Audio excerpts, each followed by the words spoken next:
Hello mga bossing, sa video to tuturuan ko naman kayo kung paano magpalit ng ating fly ball at ng ating slider piece at kung paano mag-diskarte. Okay, let's go!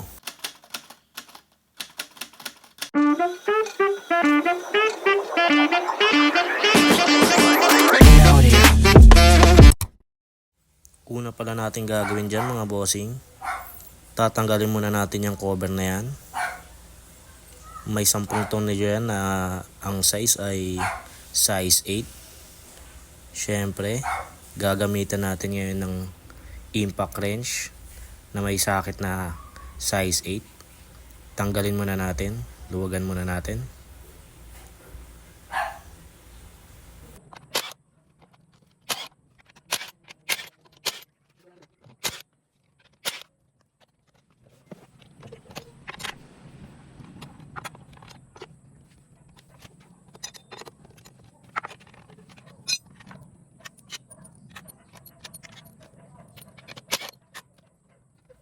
At pag natanggal na natin yung mga tornilyo, sikwatin naman natin mga boss yung cover para matanggal natin. Ganyan lang. At syempre mahuhugot na yan. At gagamit tayo ng size 22 na socket para maluwagan yung ating pulley. Gamit yung impact wrench natin. Yan.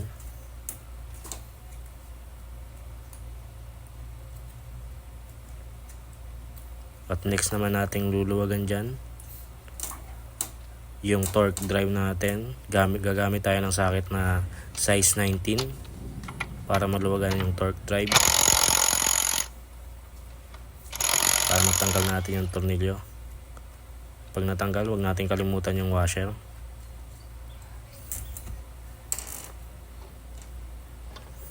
Yan, at uhugutin na natin yung buong torque drive kasama yung belt.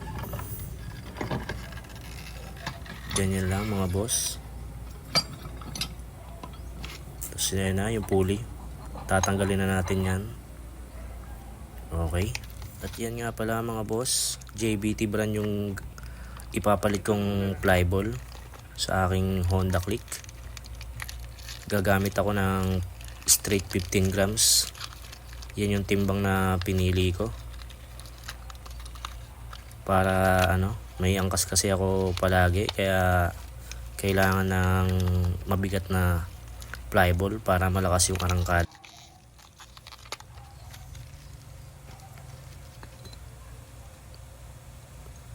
At yan nga, kaya papalitan na natin yung slider piece natin kasi nga maluwag na. Kung nakikita nyo, madaling mahugot. Dapat po kasi masikip yan mga boss. Syempre punasan lang natin ng konti kasi bagong linis ko lang din naman yan, kaya nalaman ko na palitin na yung mga yan. At yan na, ikakabit na natin yung ating fly ball. Tatanggalin na natin yung stock natin. Linisin lang, punasan lang natin ng konti yan mga bossing. Kaya yan pinapapalitan ko na yung fly ball ko dahil nagkaroon na ng kanto. Lahat yan nagkaroon ng kanto eh.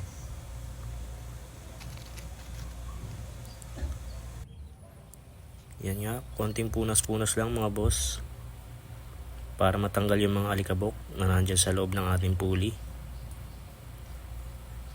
Punasan lang natin yan. Tapos simulan na natin ikabit ang ating fly ball JBT. Madali lang naman pala ang pagkabit ng fly ball ng JBT kasi yung sa stock kasi may may palatandaan pa na kung saan mo ilalagay yung kung saan yung may kasi may yung isa manipis yung gilid, yung isa naman medyo makapal. Kaya yung isa sa right side ilalagay yung makapal pa na side. Ito kasi yung magkabilaan nila pantay lang. Walang makapal, walang manipis. Kumbaga lang, balanse lang. Kaya salpak ka lang talaga ng salpak diyan. Tinitingnan ko pa nga ng paulit-ulit kung may ba talaga, may pagkakaiba yung kabilaan nila. Kaya yan, sinalpa ko na lang. At next natin yung ating backplate. Yung ikakabitan natin yung slider piece. Yan din masikip din ikabit talaga yung JBT, kaya kailangan puwersa yan. Punersa ko talaga yan para pero solid naman pagka walang kalog-alog yan mga boss. Yan inalog-alog ko pa, wala talaga. Maganda yung set talaga ng JBT. Yan okay na, tapos na yan. Tapos kakabit na natin. Ganun lang mga boss, nakakabit na. Syempre next na natin yung torque drive kasama yung belt natin. Ganyan lang mga boss. Balik lang ulit natin yung tornilyo, washer, tsaka tornilyo. Ikamayin lang muna natin para di tayo ma-lost threadan ng tornilyo. Ganoon din sa kabila, kabit na natin yung bell. Huwag natin kalimutan yung washer, tapos yung tornilyo kamayin lang din muna. Okay. Tsaka natin higpitan ngayon yung dalawang tornilyo na yan gamit yung impact wrench.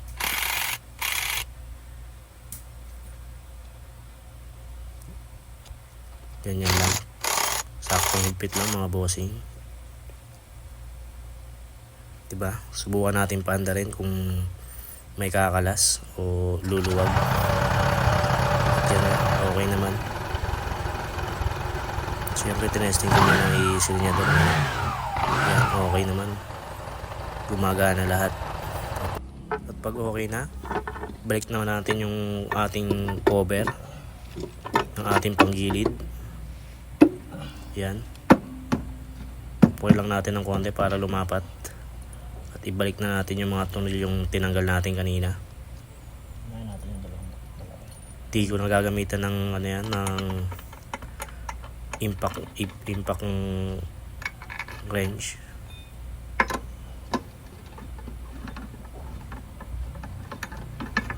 Yung T-wrench na lang gagamitin ko dyan na size 8. Yan. Ganyan lang mga boss, mag DIY kung paano magpalit ng ating mga flyball at slider piece. Ganun lang kasimple. Yan na nga, babalik na natin yung mga tornilyo. T-wrench lang ang gagamitin natin dyan na size 8.